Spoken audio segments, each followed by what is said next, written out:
नीट result लागलेला आहे। हळूहळू प्रवेश प्रक्रियेला सुरुवात झालेली आहे। कर्नाटकासाठी फॉर्म भरण्याची प्रक्रिया चालू आहे। त्याचबरोबर आता दुसरे एक महत्त्वाचं स्टेट आहे ज्यांनी आपल्या ॲप्लिकेशन फॉर्मला त्या ठिकाणी सुरुवात केलेली आहे।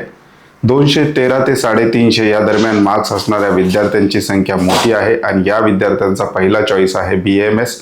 ज्या विद्यार्थ्यांना अगदी कमी खर्चामध्ये BAMS करायचा आहे अशा विद्यार्थ्यांसाठी एक सुवर्ण संधी आहे। तामिळनाडू स्टेटने आपल्या ॲप्लिकेशन फॉर्मला त्या ठिकाणी सुरुवात केलेली आहे। त्याचं इन्फॉर्मेशन ब्रोशर सुद्धा आलेलं आहे, शेड्यूल सुद्धा आलेलं आहे। विद्यार्थी कधीपर्यंत फॉर्म भरू शकतो, नेमकं विद्यार्थ्यांना त्या ठिकाणी किती खर्च येतो, त्याचबरोबर एलिजिबिलिटी क्रायटेरिया काय आहे याविषयी डिटेल इन्फॉर्मेशन आपण आजच्या व्हिडिओमध्ये पाहणार आहोत। नमस्कार, मी अंकुश पाटील, तुम्ही पाहताय श्री छत्रपती अकॅडमी पुणेचं यूट्यूब चॅनल। चॅनलवर नवीन असाल तर अशाच माहितीपूर्ण व्हिडिओसाठी छत्रपती अकॅडमी पुणेच्या यूट्यूब चॅनलला सबस्क्राईब करा। त्याचबरोबर ज्या विद्यार्थ्यांना तामिळनाडू BAMSची संपूर्ण डिटेल माहिती हवी आहे अशा विद्यार्थ्यांसाठीच डिस्क्रिप्शन बॉक्समध्ये आमच्या व्हॉट्सअप चॅनलची लिंक दिलेली आहे। त्या लिंकवर क्लिक करून तुम्ही व्हॉट्सअप चॅनल जॉईन करू शकता। आमच्या टीमकडनं तुम्हाला तामिळनाडू BAMS संदर्भातली डिटेल माहिती त्या ठिकाणी मिळणार आहे। ज्या विद्यार्थ्यांचं BAMS करण्यासाठीचं बजेट अगदी 12.5 ते 15 लाखापर्यंत आहे हॉस्टेल मेस सहित, अशा विद्यार्थ्यांसाठी एक चांगली सुवर्ण संधी त्या ठिकाणी असणार आहे।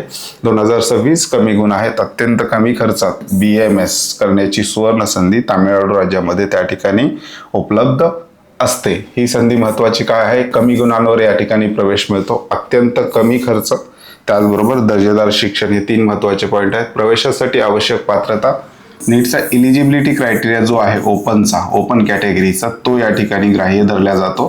साधारणतः विद्यार्थ्याला 213च्या पुढे मार्क्स असतील अशा विद्यार्थी यामध्ये भाग घेऊ शकतो। 12वीचा जो काही क्रायटेरिया आहे PCBचा, तो आयुष कोर्सेससाठी काढून टाकला असल्यामुळे विद्यार्थी 12वी पास असणं त्या ठिकाणी गरजेचं आहे। प्रवेशाचा अंदाजित खर्च, समजा एखाद्या विद्यार्थ्यांनी तामिळनाडूमध्ये BAMSला ॲडमिशन घेतलं तर त्या विद्यार्थ्याला किती खर्च येतो? त्या ठिकाणी साधारणतः 2 प्रवेश प्रक्रिया आहेत, एक आहे ऑल इंडिया कोटा आणि दुसरा आहे मॅनेजमेंट कोटा। दोन्हीचाही खर्च आपण पाहूयात।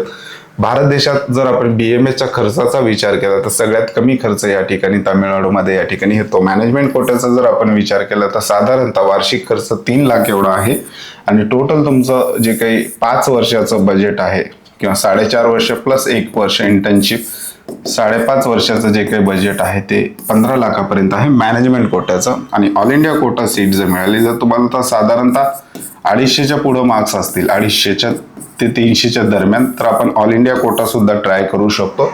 याचं जे काही बजेट आहे तुमचं ते साधारणतः 11,25,000 एवढंच त्या ठिकाणी जातं। हॉस्टेल मेस सहित हे बजेट आहे।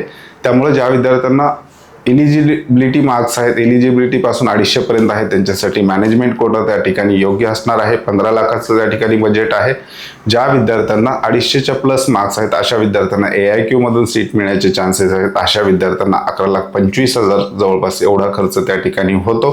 त्यामुळे ही प्रवेश प्रक्रिया अशा विद्यार्थ्यांसाठी आहे ज्यांचं बजेट आहे। कर्नाटकामध्ये थोडंसं हायर साईडला हे बजेट जातं, परंतु तामिळनाडूमध्ये हे बजेट जे आहे अत्यंत कमी खर्चामध्ये विद्यार्थ्यांना त्या ठिकाणी मिळतं। प्रवेशाचे वेळापत्रक, ऑनलाईन अर्ज भरण्यास सुरुवात 13 जुलै 2026 सकाळी 10 वाजल्यापासून आणि ऑनलाईन अर्ज सादर करण्याची शेवटची तारीख 31 जुलै 2026 संध्याकाळी 5 वाजेपर्यंत।